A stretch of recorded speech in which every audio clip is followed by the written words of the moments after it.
In every country, there's poverty and people struggling to survive on a daily basis. But what if your government was the reason that you could not escape that misery? It's no secret that living in Cuba is a hard go, and we've all heard the stories about it.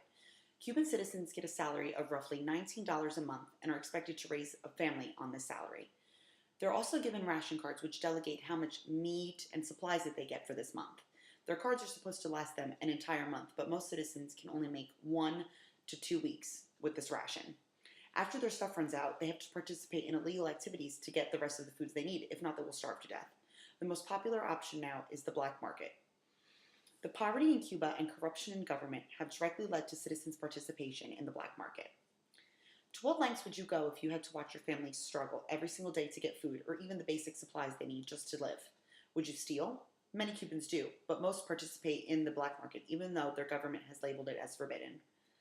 People work long days in Cuba, many times 7 days a week, and they receive hardly any pay.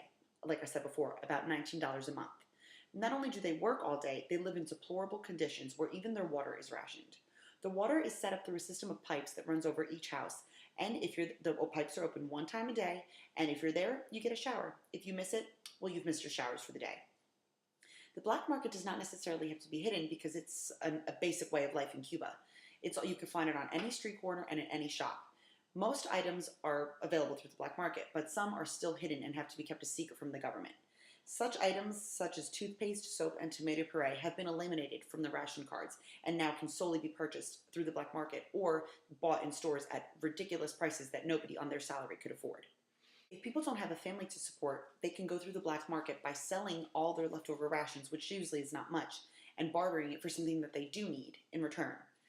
After thoroughly researching and having had my entire family live in Cuba, I can easily say that the wages that people make is not enough to support a family, let alone one person, and that the black market is necessary for survival. We know the black market is thriving in Cuba. Let's see what everyday life is like. Just like everywhere else in the world, Cuban people have a family to support, but they simply cannot do it on a salary of $19 a month. It doesn't matter what kind of job you have. According to an article on aram.org, there's very minimal difference in the pay between unskilled labor and highly skilled labor. For example, a street cleaner could get a salary of $17 a month, whereas a brain surgeon can make $22 a month. That really seems unfair to me. Either one of them cannot support a family. The system of rationing food it's done through the ration book. According to HavanaTimes.org, the ration book makes sure that people can buy their basic necessities at an affordable price. The items that people can get through this ration book are rice, chicken, milk, eggs, sugar, cooking oil, spaghetti, beans, and cooking gases.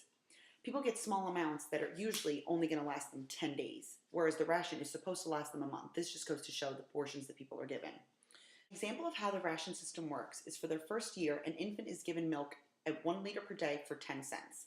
After that year is done, the prices go to regular prices, which is $2 for a liter of milk. You do the math. How is somebody that makes $19 a month going to pay for $2 a liter to support their child? You're not going to be able to. This brings me to my next point, that the lack of government help is the reason the black market is thriving and necessary. The government is planning on doing away with the ration cards. People will no longer be able to get their goods at a discounted price. They're going to have to pay full price for every single item they want. If people are paying full price for everything, they will run out of money within the first day. And basically, people will starve to death. The black market has helped people get through the goods they need after their rations have been finished for that month.